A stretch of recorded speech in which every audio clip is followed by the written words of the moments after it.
الحمد للہ کفا وسلام علی عبادہ الذین اصطفیٰ اما بعد۔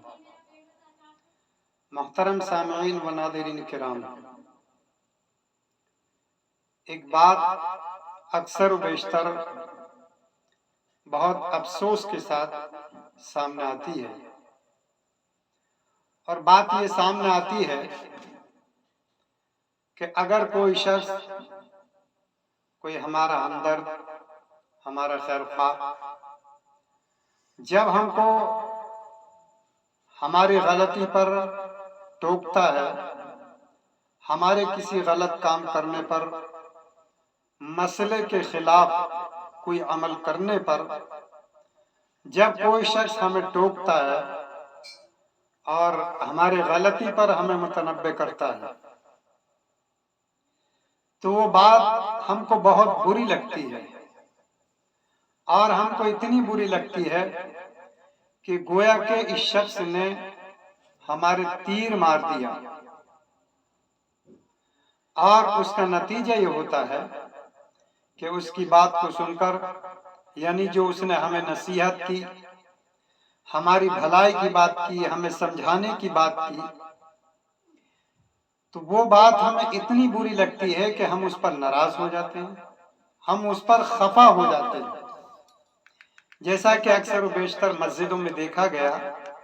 کہ اگر کوئی نماز پڑھنے والا نماز کے اندر کوئی غلطی کرتا ہے، اور جب دوسرا شخص اس غلطی کو بتاتا ہے کہ دیکھو آپ نے نماز کے اندر یہ غلطی کی ہے، آپ نے نماز کے اندر یہ کام مسئلے کے خلاف کر لیا،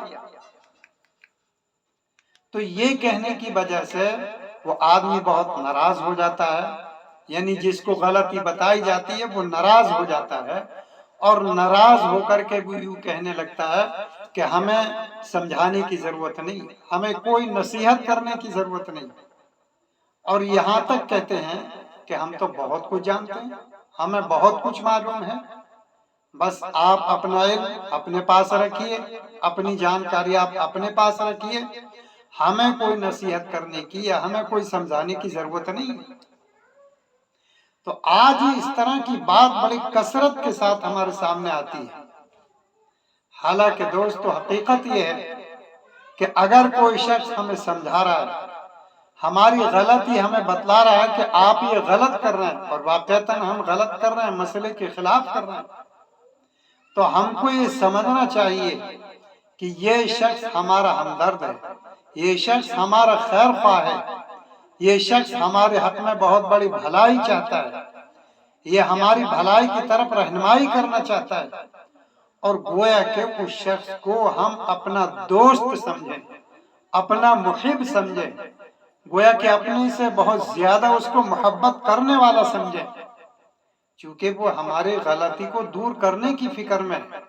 وہ ہماری اصلاح کرنا چاہتا ہے، ہماری غلطی کو دور کرنا چاہتا ہے۔ یہی وجہ تھی کہ بزرگان دین اللہ والے جب ان کی اصلاح کی جاتی تھی، جب ان کی کوئی غلطی ان کو بتلائی جاتی تھی، تو وہ اس سے بہت زیادہ خوش ہوتے تھے کہ آج اس آدمی نے میری غلطی دور کر دی، اس نے میری اصلاح کر دی، میں یہ نماز مسئلے کے خلاف پڑھ رہا تھا، اس نے آج یہ مسئلہ مجھ کو بتلا دیا، گویا کہ اس نے میرے اوپر بہت بڑا احسان کا معاملہ کر دیا، میرے اوپر جو ہے ایک بہت سلوک کا اس نے معاملہ کیا۔ تو اس طرح سے اللہ والے بزرگان دین خوش ہوتے تھے، اور خوش ہو کر کے پھر باقاعدہ بعد میں اپنی اصلاح کرنے والے کے لیے ہدیہ تیار کرتے، اپنی اصلاح کرنے والے کے لیے ہدیہ تیار کرتے، اور پھر اس کے پاس ہدیہ بھیجتے تھے، اس کے پاس تحفہ بھیجتے تھے۔ کیوں؟ اس لیے کہ اس شخص نے میرے ساتھ بہت بڑی ہمدردی کی ہے، بھلائی کی ہے، خیر خواہی کی ہے، اس لیے اس کے اس احسان کا کچھ نہ کچھ بدلہ اس کو دنیا کے اندر دینا چاہیے۔ تو اس لیے اللہ والوں کا معاملہ تو یہ تھا کہ جب اللہ والوں کو کوئی غلطی بتائی جاتی تھی تو وہ خوش ہو جاتے تھے، اور اس غلطی کو مان کر اس غلطی کو دور کرنے کی کوشش کرتے تھے، اور فوراً اس پر عمل کرنے کی کوشش کرتے تھے کہ ٹھیک ہے انشاءاللہ اب تک ہم اس کام کو اس طرح کرتے رہے، لیکن آئندہ جو ہے اس کام کو اس طرح نہیں کریں گے۔ جس طرح سے آپ نے جو ہے مسئلہ یہ بتلایا ہے، اسی مسئلے کے مطابق انشاءاللہ ہم اس عمل کو، اس کام کو، یعنی